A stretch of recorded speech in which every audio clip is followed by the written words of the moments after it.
1, 2, 3, 4. Hey guys, it's us again, getting into shenanigans. What are you doing, Timmy? Oh, you really stink.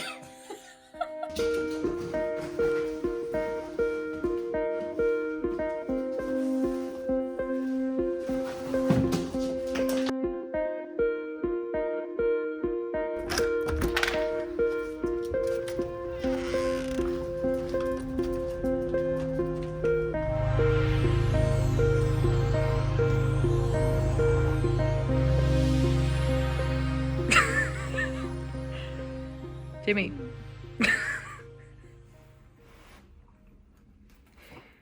This is my breakfast, and this is Vivi drinking coffee. Breakfast. It's not breakfast! I refuse. Look, this is breakfast. This. That? Breakfast. I can't say on television what we call that.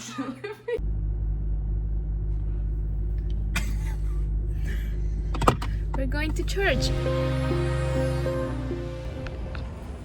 Surprise! Guess where we are? Hello, welcome. Costco. Round 927. We've been here. What? Said round 927. Coming to Costco. I feel like we're always here. I feel like we live at Costco. We really like Costco, I'm not gonna lie. Okay, we really like Costco. This is an obsession of hers. And I just come for the cheap prices. I'm all about Trader Joe's. Trader Joe's is my true love. I like Trader Joe's too, but it's expensive. Yes. Yeah, so that's why we're in Costco. It's more inexpensive. Well, we will see you soon.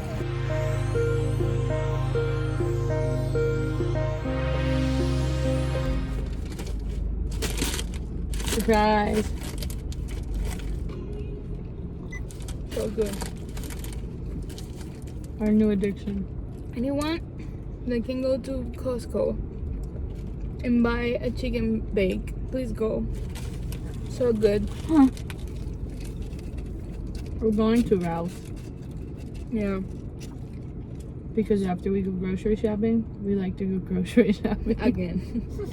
No, the thing, like, to be realistic, there are a couple things in Costco that we don't need that big. Cream cheese is Like one cream of them. cheese. We don't need like a huge bucket of cream cheese. We needed it. We want cream cheese, yes.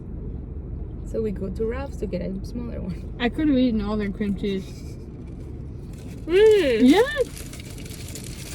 Then we may have needed it. No, you put it on your bagel. You put it on your sandwich. I could have dipped my cucumbers in it. I love cream cheese.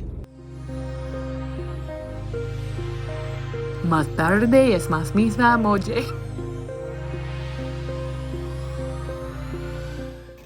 Thank you for dinner, Mona. Plus chicken. And then we got this lady over here. Hello. Yoda.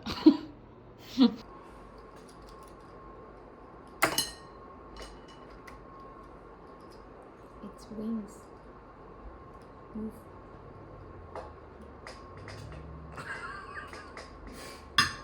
So, tell us the story about the car.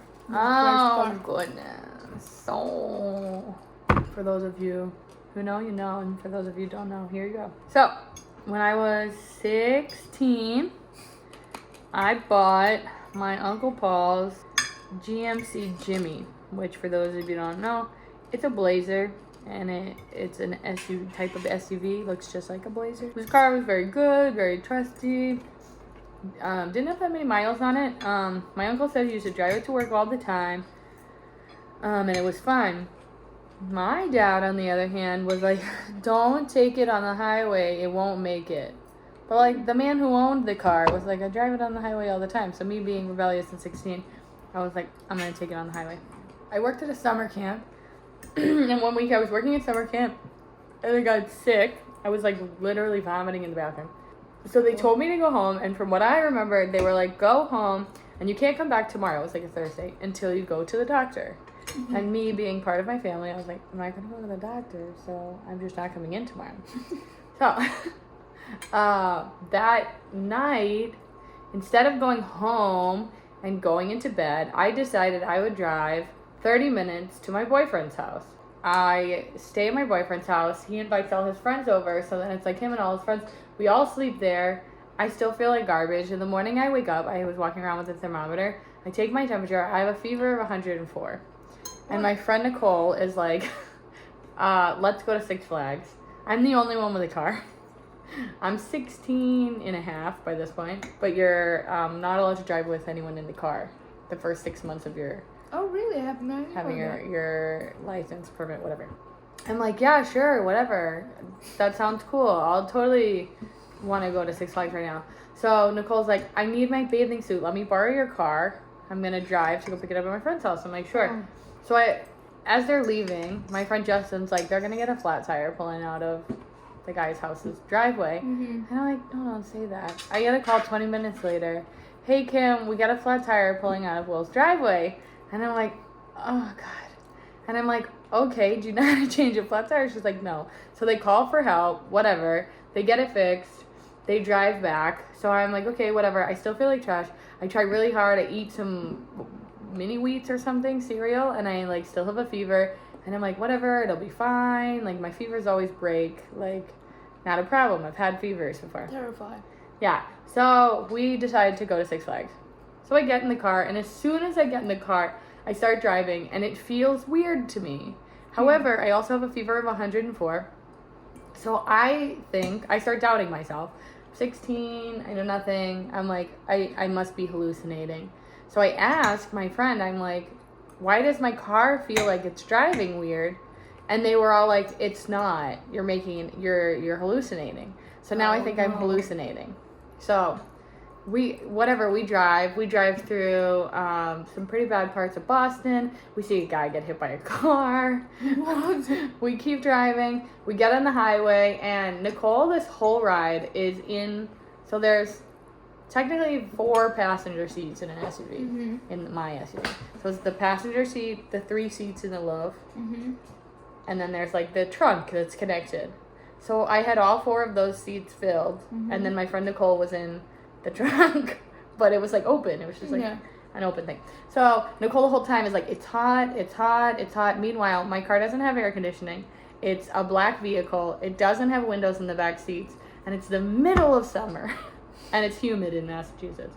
So I'm like, it's gonna be hot. So I have Jamie check the like ground, because she was like, the ground is hot, the ground is hot. So he checks, because I'm like, maybe she's on something. Maybe there's something happening. So I'm like, Jamie, can you check? And so Jamie checks. Jamie was my boyfriend at the time. So Jamie checks, and he's like, I mean, it's warm, but it's not anything, like, I don't think it's anything bizarre. So we keep driving. I know. So while we're driving, meanwhile, my engine is like revving up to like the 6 and 7 position, and I'm going like 55, 60. So we keep driving, and then I don't know, nobody was like driving near us, and then all of a sudden Nicole was like, why is no one driving anywhere near us at all? And there was no one really in front of us, there was no one next to us, and there was no one, like, the people behind us were pretty far behind us. And then I am like looking in the rear view, and then you see like this 18-wheeler kind of tail whip, and I'm like, so weird, what's happening? And then I go back to looking at the road, and then Nicole's like, why is your car smoking? And I look in the rearview mirror, and all of a sudden I just see this fire burst up behind Nicole's head on the outside of the car, and I just heard Nicole scream. And all I could hear was the crackling of fire and Nicole's screaming, and that was like my brain completely tuned out to whatever else was happening in the car. And we were like right about to get off the exit, and there was that gap in the guardrail. So I pulled onto the grass, and I parked the car, and when I parked the car so fast that the fire stuck. It stuck to the car, so for like a split second, the whole car was engulfed in flames. And I remember just like sitting in my seat being like, I'm gonna die. I was really disappointed about it. I don't remember getting out at all. I climbed out of the car and I'm just standing like near the guardrail. My car's like all the way over here. And I'm just like watching as like Joe's trying to get his girlfriend out of the back seat and like our friends. And I'm just like, no.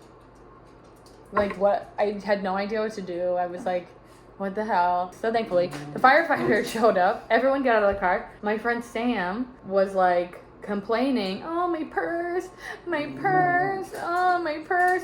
Meanwhile, her purse was like at their feet and it had like fallen out when they were scuffling out. So it was like car on fire, purse right next to the car. And I was just so annoyed that like here my entire life is unflamed. I like literally lived out of that vehicle. Since my parents were divorced, I traveled a lot from one house to the other. And when I got a car, I put everything in the car. Had like school stuff. Luckily, I took my cheerleading uniform out that day. But I had like rugby stuff, my yearbooks. Like I had so much stuff in the car. Damn. And so I walk over and I just grab her purse and I throw it at her, which is how we now have photos. Because all of our stuff was still in the car. Phones, wallets. We went to the McDonald's nearby. Half of us had shoes and half of us didn't. The lady, there was a girl working that had just gone in for her shift and she saw us. The whole thing? She saw the car on fire and everything. And so she let us use the phone. And so everyone tried to call their parents. And all of our parents were like, no. So I called my dad last and he started screaming at me. He was so mad.